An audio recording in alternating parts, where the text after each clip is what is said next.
turn our attention back to a brilliant win for the Republic of Ireland women's team against Finland on Tuesday night, and I'm delighted to say Aine O'Gorman is with us. Aine, good morning to you. How are you?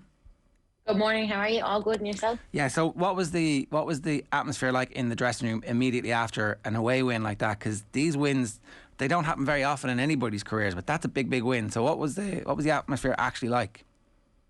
Yeah, look, it's probably the biggest win I've been part of today. Yeah, look, obviously there's a good buzz around the place, a good confidence and a good belief as well. But I think it's important as well that we keep our feet planted, grounded, that because there's still a long way to go in this campaign. But obviously it helps when you get off to such a good start. Yeah, it's a balancing act, really, isn't it? Because you want to bottle that moment and make that the thing that inspires everybody, but you don't want everybody to get too carried away to think that it's going to be easy. So it's like, let's feed off this and let's remember exactly how we feel, because it's a very special moment. So I guess your experience helps when it comes to having those conversations with people. Yeah, I think so. Look, I think it's important to enjoy the moment as well and enjoy a victory, especially in the nature we won the game. In the end, it was kind of back to the wall stuff for the last 10-15 minutes, and we all stuck together, showed great camaraderie, and got the game over the line. And mind you, that last 4 minutes of added time was the longest 4 minutes of my life. I was never so relieved when the referee blew the whistle. But yeah, look, it's important to enjoy the moment and take the good things out of the game and see where we can still improve, and look forward to the games next month against Slovakia and Georgia. I think Slovakia can't be underestimated at all. They're a really, really good fourth seed. So that game's really, really vital for us too. Can you talk us through the second goal, Aine, because obviously it comes from your interception? Yeah, look, I think I'd just been taking up them positions when we were attacking them. The left all game was coming in a little bit, and yeah, just managed to win the ball and play it out to Jamie Finn. And obviously it was a really, really good turn by her. Played it down to Heather Payne, who was on fire all game, drove inside. Maybe the keeper could have done better, but the hunger and desire by Denise O'Sullivan to get to the back post. And it was a great goal. And look, it was a great reaction, I think, to them getting back in the game. And then it was 1-1, and we kept driving on. I think there was only 2 minutes in the difference, and we went up to the pitch and got the goal back. And to me, that's the difference in this team as well, that belief and that confidence that will stick to our game plan and we'll keep going till the end. When Finland had a lot of the possession in the second half, Ireland were still creating chances, not least the goal, Denise O'Sullivan's goal in the second half. How much of that was a consistent plan and something you talked about in training in the build-up to the game, sort of sitting in but not parking the bus, sitting in and waiting for the opportunity to catch them on the break? Yeah, for me, I think it's just we obviously want to remain compact and organised throughout the game, and then push forward and press when we can and press when it's on. But if you have to drop off for moments in the games when maybe teams are dominant, and I think that's something we're good at, something we've taken probably from the Australia game, the Australia friendly, and the Sweden game, where I think we were unfortunate in the end, maybe not to get a point out of that game.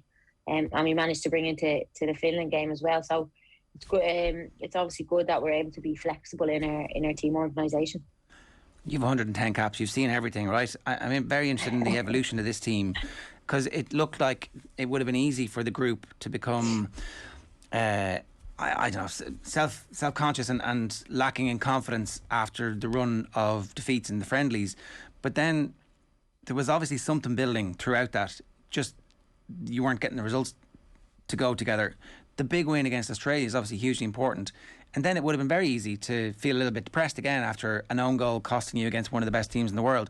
But that didn't happen. You took confidence from the defeat, which is a sign that the group believes in what they're doing. Is that a fair summation of how it's going?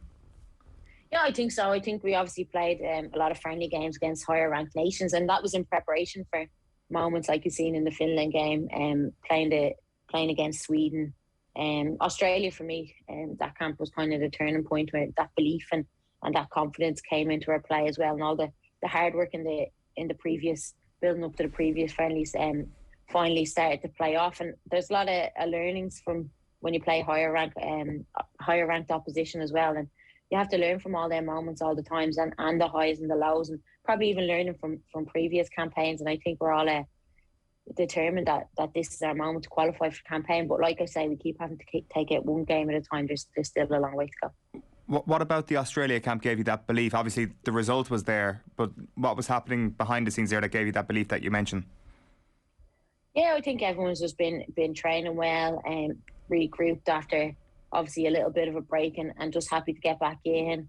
Obviously the equal pay announcement, Sky Sports coming on board, and just all the backing we're getting as well. And you can even see I suppose the backing we're getting even on social media and the positivity around the team. So that's obviously great to see, and I think we're feeding off that as well. And that's kind of like a welcome pressure, and we keep having to build on that and us grow as a team going forward. It will be an interesting contrast if this team does get to a playoff between, as you mentioned there, the amount of backing this team is getting in this campaign compared to, say, the time you guys played in Iceland.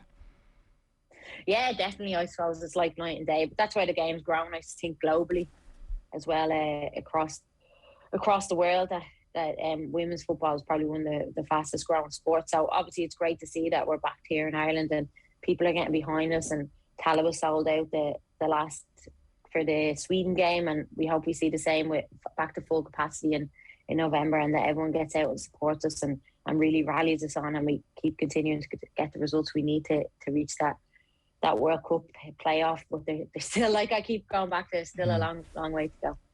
In terms of the evolution of the style of play as well, you talked about knowing when to press and when not to.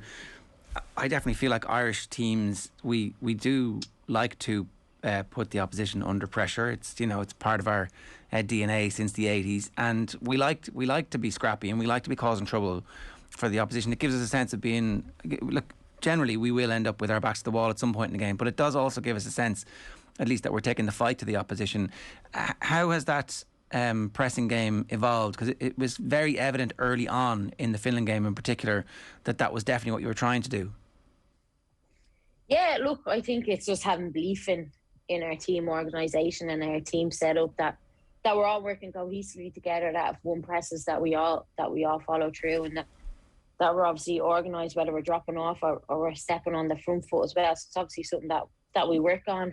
There's good team communication, a good cohesion, maybe a little bit more consistency in the squad, and the team helps that as well and transpire on the pitch. So look, we have to pick our moments. We've got a hugely talented squad. Like you look at the likes of Katie McCabe, Denise O'Sullivan, Heather Payne, who I mentioned was off the charts the other day, and a lot of experience as well with Niamh Fahey and Louise Quinn. So there's a really good recipe there for success. So we have to keep it going now. How long does that game actually take to get right, Aine? Like, how many training sessions did it take before you started to realise, okay, this pressing game is going somewhere and we're really working as a unit? Yeah, look, I think it's like I said, something just started to click. I think in the Australia game, we've learned from maybe our previous defeats to Iceland, Denmark, and Belgium, and obviously we're prepared in our game plan, and we went out and executed as well. But yeah, look, it is work in progress, and just having that belief, obviously, and with the players around us that we can go on. And I think it's something we're always really good at is just working hard and getting stuck in and playing with that passion and pride. Like you said, it's in our DNA that we'll always fight till the end. Yeah, and the two last things I wanted to ask you about. Eileen Gleeson obviously is heading over to Glasgow, and like that's great that there are coaches coming through the Irish system who are getting jobs like that, and obviously everybody wishes her the very best. At the same time, it's clear she's going to be a bit of a loss from the Ireland setup. Yeah, I think so. I think Eileen will be a big loss, and obviously she's got a lot of knowledge and experience and a great passion for the game in Ireland. She's been involved in the Women's National League and women's football in Ireland for a long time, and is obviously Irish through and through. So I suppose obviously just want to take the moment to wish Eileen the best of luck, and she will be missed, but hopefully we'll catch up with her again soon. It is a good sign that people are coming looking at this setup and going, yeah, we're going to take some of the coaches from here, and that you can come through the Irish system and then end up working at a club like Glasgow. Again, it's not great that we have to export everything all the time, but at the same time, if we do, then it's great that people are getting recognised for that. Yeah, definitely. I think Eileen's obviously worked really hard for years as a pro licensed coach, abundance of knowledge, very dedicated to football and her role as a coach and a manager.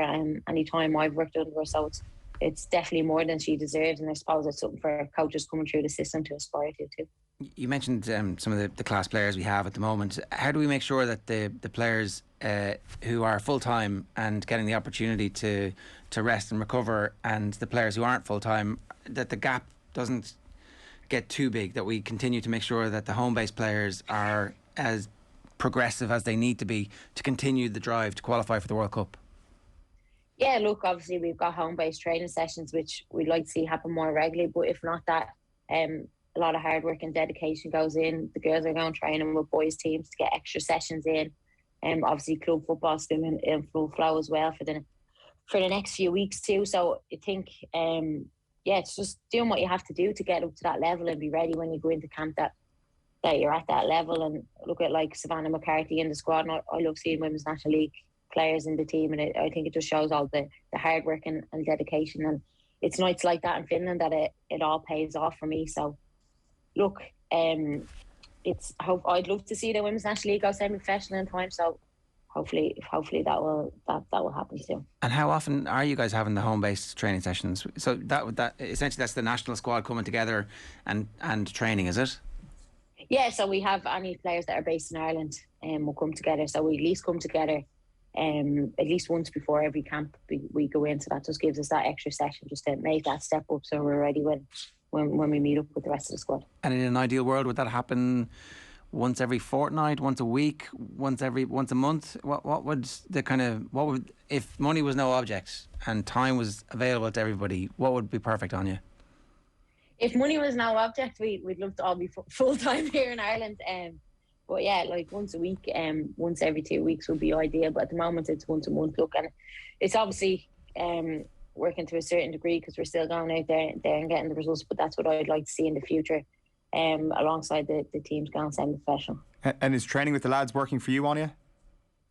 Yeah, I think so. I really enjoy it. Obviously, it's obviously a good pace and good tempo teams. Set training sessions. So I go training with the under 17 boys in Bray Wanderers as well. So yeah, thoroughly enjoy that. It's obviously helping my game progress. You know, as I said, you've seen the whole roller coaster of emotions about what it's like to be involved with the Ireland football team and seeing how the sport has grown.